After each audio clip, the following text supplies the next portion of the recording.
De volta aqui no canal Anápolis, o canal 5 da NET, eu recebo aqui no nosso estúdio o deputado federal pelo PT, Rubens Ottoni, para a gente atualizar um pouquinho do trabalho que o deputado tem feito em Brasília para trazer recursos para a nossa cidade. Deputado, prazer recebê-lo.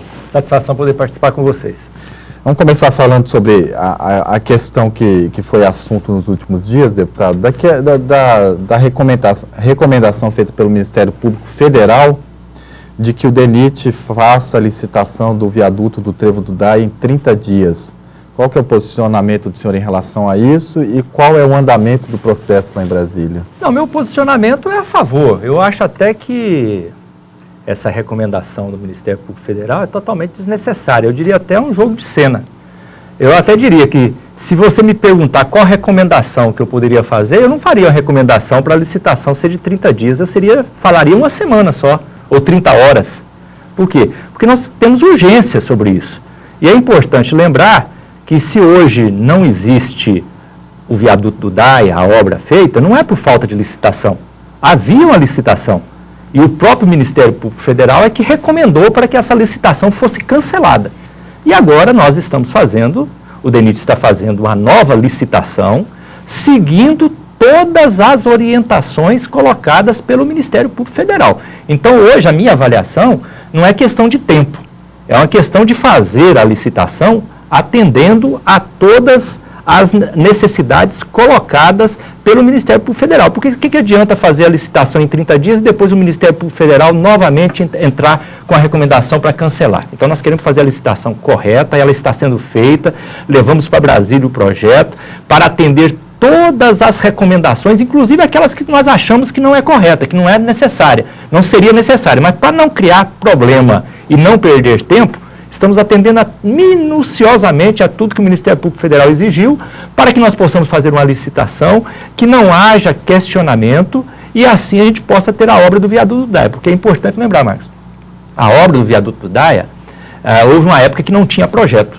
Nós fomos atrás e fizemos o projeto. Não tinha licitação, nós fizemos a licitação. Não tinha recurso, que é o mais difícil. Nós fomos atrás e conseguimos os recursos. Então não é por falta de recurso.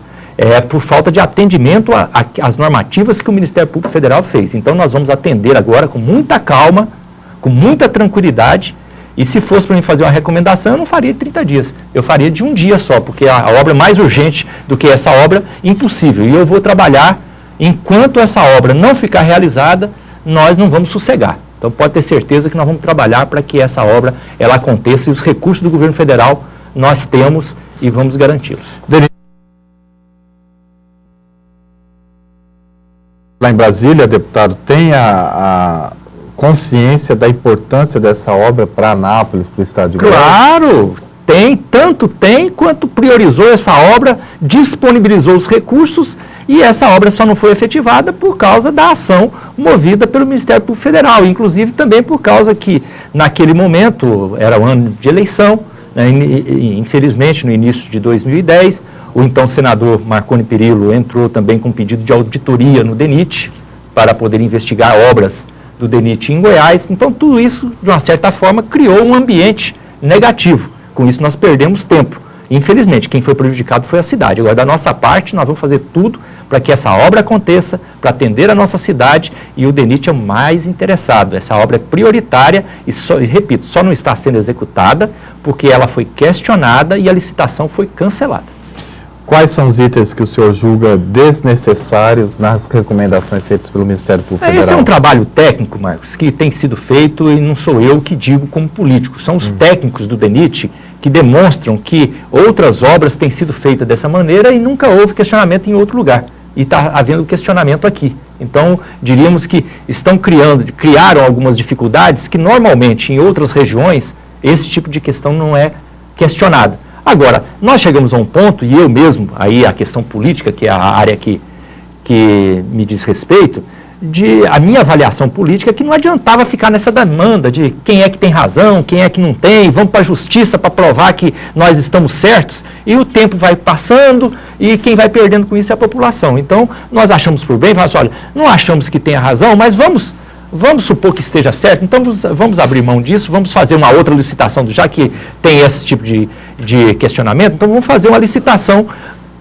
seguindo todas todas essas questões. Agora, o que beira aí o ridículo é que faz-se a exigência minuciosa e depois quer exigir que seja rápido. Ora, se fosse para atender rapidamente, a licitação já estava pronta. Poderíamos ter entrado com a obra em fevereiro de 2010. Só não fizemos a obra, tínhamos o recurso, mas porque houve esse questionamento. Mas nós queremos que este ano nós possamos resolver a questão da licitação, esse é o nosso objetivo, que este ano a gente consiga resolver a questão da licitação para podermos entrar o ano de 2012 construindo a obra, e em 2012 nós já temos o viaduto Daia pronto, atendendo a nossa comunidade, que este é o nosso desejo. Deputado, em relação à Ferrovia Norte-Sul, que a gente sabe que está na fase final aqui em Anápolis, mudou alguma coisa o processo, o andamento da obra com a mudança também no comando da Valéria? Não teve nenhum prejuízo para a obra, o trabalho das empresas continuou normalmente. Eu já tive a oportunidade, desde o afastamento da diretoria da Valec, eu tive a oportunidade de fazer 2 viagens por todo o trecho da ferrovia até a divisa, uma até a divisa com o Tocantins e uma outra agora passando por Angatu e indo até São Miguel do Araguaia. E fui visitando empresa por empresa, os canteiros de obra, e a avaliação é que até Uruaçu nós estamos com 96% da obra já concluída. E todas as empresas estão trabalhando normalmente, e a tendência é que nós possamos já no início de 2012 ter, não apenas no estado de Goiás, mas toda a obra da Ferrovia Norte-Sul concretizada, o que será uma grande vitória para todos nós e vai modificar de maneira muito positiva o perfil de desenvolvimento do nosso estado. O contorno viário já foi liberado para o tráfego e está em fase final agora, só os arremates, né, deputado? Nós temos o objetivo, veja você como que as coisas estão andando e como o nosso trabalho ele tem dado resultado. Essa obra do contorno de Anápolis, a duplicação até o distrito de Interlândia, com o viaduto ali do bairro de Lourdes para o Jardim Europa, o viaduto do Jardim do Parque dos Pirineus para o Jardim Progresso, o viaduto na entrada para Miranápolis e o viaduto de Interlândia para Suzânia, é uma obra muito grande. A obra é prevista para terminar até o segundo semestre de 2012, mas nós queremos entregá-la até dezembro deste ano. Nós queremos, em dezembro deste ano, fazer a entrega definitiva de toda essa obra, inclusive com todos os viadutos. Este é o nosso desejo, estamos trabalhando para isso.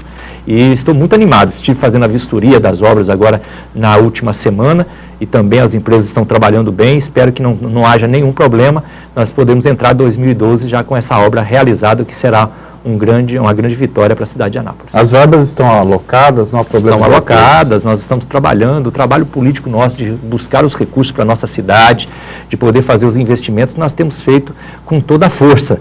E graças a Deus, desde o início do nosso trabalho, em 2003, nós entramos como deputado federal em 2003, naquela época nós tínhamos várias obras do governo federal paralisadas na nossa cidade. O próprio contorno de Anápolis, na época, estava paralisado. A duplicação Anápolis-Brasília estava paralisada, a Ferrovia Norte-Sul estava paralisada, e desde aquela época nós conseguimos alocar os recursos e nunca mais faltou recursos para a cidade de Anápolis. Eu sou capaz de afirmar para você, Marcos, que Anápolis nunca recebeu tantos recursos do governo federal quanto nesse período do governo do presidente Lula e agora no governo da presidenta Dilma. Nesses 8 anos do nosso mandato como deputado federal, eu sou capaz de afirmar que, se somarmos tudo que veio do governo federal, desde a fundação de Anápolis até o final de 2002, o que veio de 2003 para cá, é infinitamente maior. Então eu fico realmente muito gratificado de ver o resultado desse nosso trabalho, e isso me anima muito a continuar trabalhando. Nós temos várias frentes de trabalho, temos vários projetos sendo pensados para a cidade, porque essa é uma diferença do nosso trabalho político também. Nós trabalhamos, primeiro, tentamos trabalhar com muita humildade. Essa é uma marca do nosso trabalho. O povo de Anápolis nos conhece e sabe que a gente desenvolve o nosso trabalho com muita humildade, trabalhamos muito, com muita responsabilidade e compromisso com a cidade, e mais do que isso, trabalhamos de maneira planejada. Enquanto nós estamos fazendo uma coisa, nós já estamos pensando 2, 3 para ser feita para frente. É por isso que o trabalho rende. Então, nós temos vários já projetos para frente aí, estamos queremos terminar esse, por isso que é a nossa agonia de terminar esse contorno de Anápolis, de resolver essa questão do viaduto do Daia, porque nós já estamos pensando que temos outras obras que nós podemos trazer para a cidade de Anápolis. E se nós não fizermos essa, como é que nós vamos pensar em outra obra para frente. Então é esse o nosso objetivo. Cenário no governo federal de demissões de alguns ministros, deputados, gerou algum tipo de instabilidade na busca dos parlamentares em recursos, em discutir orçamento, em conversar com as pastas da presidente Dilma? Não tem criado dificuldade, não. É claro que turbulência, essas questões, a gente sempre procura evitar em governo. Mas eu costumo dizer, Marcos, que a diferença de um governo para outro não é a de que um governo tem problema e o outro não tenha. Todos os governos têm problemas. A diferença que a gente encontra de um governo para outro é a maneira como cada governo enfrenta os problemas. E nesse sentido, eu diria até que as turbulências que nós enfrentamos no governo federal neste primeiro semestre, elas foram muito positivas para a nossa presidenta Dilma. Porque tinha muita gente que tinha dúvida como ela iria se comportar diante de dificuldades. Tinha gente que falava, mas será que ela vai dar conta? Será que ela vai ter pulso, vai ter firmeza para enfrentar quando for uma questão mais grave? E esse aí eu diria que foi um teste, uma prova para ela. Hoje o povo brasileiro não tem mais nenhum receio, não tem mais nenhuma dúvida. Quem tinha dúvida não tem mais, porque ela agiu com muita firmeza, com muita agilidade, com muita coerência, com muita determinação. E o Brasil hoje tem uma confiança muito grande na nossa presidenta Dilma. Perguntar sobre duas categorias. Primeiro, o Instituto Federal de Goiás, que o senhor acompanhou de perto e ajudou a trazer aqui para o município de Anápolis, que está em greve, está paralisado, os professores e servidores estão em greve. E amanhã, deputado, tem um indicativo de greve também dos Correios, que é uma outra categoria que o senhor sempre acompanhou de perto. Sim, é verdade.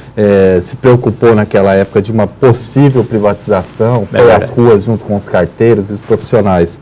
O que dá para fazer para contribuir com esses trabalhadores que estão aí buscando uma paralisação para pedir reajuste de salário e melhores condições de trabalho? Estamos acompanhando de perto. Nós temos, inclusive, semana passada, eu tive a oportunidade de visitar 3 unidades do Instituto Federal e tive a oportunidade de conversar com os servidores. Eu tenho, inclusive, hoje, marcado ainda em Brasília, uma reunião com a comissão de trabalho de trabalhadores do Correio, representando vários estados da federação. E eu faço parte de uma comissão de deputados que está intermediando esse diálogo dos servidores do Instituto Federal e também dos Correios com o governo federal. A expectativa é boa, o diálogo avançou bastante e nós queremos encontrar uma saída negociada que seja viável para o governo federal, porque o governo federal vive um momento delicado, tem que ter cuidado, porque com a crise econômica mundial, o governo federal não tem condição de abrir todas as demandas. Mas, ao mesmo tempo, nós temos interesse de atender as reivindicações legítimas dos trabalhadores e trabalhadoras, e é esse o nosso empenho, buscar uma mediação, um diálogo, para chegar a um ponto de equilíbrio que dê condição ao governo federal, mas também atenda aos trabalhadores dos vários setores. O senhor segue percorrendo o país, discutindo a reforma política, que o senhor é um dos relatores lá no Congresso Nacional, e na sexta-feira nós temos uma audiência aqui em Anápolis, na Câmara Municipal também. É verdade, eu agradeço aí o convite feito pela Câmara Municipal, estarei aqui em Anápolis, eu que já visitei e já viajei o Brasil inteiro debatendo esse assunto, eu fico feliz de poder debatê-lo também aqui na nossa cidade. Então estaremos na Câmara Municipal, debatendo, trazendo as informações, nós estamos vivendo um bom momento no debate da reforma política. A nossa expectativa é que o nosso relatório ele possa ser votado na Comissão Especial da Reforma Política na Câmara ainda esse mês de setembro. Nós queremos que na próxima semana ele seja votado e se ele realmente for votado e aprovado, o próximo passo é ir para a Comissão de Constituição e Justiça e nós queremos ter um trâmite rápido lá para ver se chega no plenário ainda esse ano. De qualquer modo, nós não estamos trabalhando com mudanças para a eleição de 2012. O nosso relatório aponta mudanças na legislação eleitoral para 2014. Se nós conseguirmos mudar para melhor, para fortalecer a democracia, para resgatar a credibilidade na atividade política, eu acho que a gente vai cumprir o nosso papel. Aqueles que participam do debate, vereadores e pessoas da sociedade, levam uma proposta, essas propostas vão ser levadas a Brasília, deputado? Sim, tudo que nós temos recolhido nas audiências públicas tem servido para exemplificar e para questionar todo o debate que nós estamos fazendo. Sugestões sempre são bem-vindas e estamos fazendo justamente para isso, para que não seja uma decisão apenas de gabinete, apenas lá no Congresso, mas ouvindo o máximo possível a sociedade. Para a gente concluir, ano que vem é ano eleitoral, e o PT tem essa aliança com o PMDB. No estado de Goiás vai ser respeitado caso a caso municípios? Claro. Nós temos uma orientação geral. O nosso congresso do Partido dos Trabalhadores, realizado na última semana, foi um congresso muito importante. Ele foi um congresso que definiu as alianças e definiu que nós vamos fazer alianças no campo dos partidos que apoiam o governo federal. E vamos nos preparar para enfrentar aqueles que fazem oposição ao nosso governo. Então, não apenas o PMDB, mas todos os partidos que apoiam o governo federal serão motivo de diálogo. E a tendência é que a gente vai enfrentar nas eleições municipais o PSDB, o DEM, o PPS, que são a oposição. Agora, é claro que em cada região, cada município, tem realidades diferentes. Às vezes tem um partido que apoia o governo federal, mas naquele município não vai estar com a gente, porque ele tem candidato também. Então, nós vamos ter que respeitar cada realidade. Mas o Congresso do partido, Marcos, ele avançou mais ainda na modernidade do partido. Acho que o PT avançou muito, mais uma vez saiu na frente. Esse Congresso, ele fez algumas mudanças internas importantes. Por exemplo, a partir da próxima organização de direção do partido, do PT, nível municipal, estadual e nacional, obrigatoriamente as nossas direções terão uma composição de pelo menos 50% de mulheres. Isso é uma maneira de incentivar a participação da mulher. A mulher hoje tem 52% da sociedade, né, população, 52% do eleitorado e apenas 8% de representação no Congresso. Então nós queremos, e isso vai avançar muito. Outra coisa, a partir de agora a direção do partido em todos os níveis terá que ter pelo menos 20% de jovens, para incentivar a participação do jovem na política. Então, eu acho um avanço. E uma outra medida mais importante ainda para a renovação. A partir de 2014, começa a contar que os parlamentares terão, no máximo, 3 mandatos. 3 mandatos. Então, nós teremos vereador, deputado estadual e federal, 3 mandatos para dar oportunidade para que outros venham a participar também. Então, tudo isso, eu acho que são inovações que o PT tem feito e que contribuem para a democracia. Legal. Deputado, o senhor falou que em alguns municípios a gente pode ter um partido que faz parte da base da presidente Dilma, mas que não vai estar junto com o PT. E o inverso, PSDB, Democratas e PPS. Se quiser fazer alguma coligação em algum município... eu acho mais difícil, eu acho bem mais difícil. Né? E não apenas por nós, por causa deles também. Né? Já existe uma determinação deles também, no sentido de poderem se unir para fazer oposição ao projeto do governo federal. Então aí é mais difícil ainda.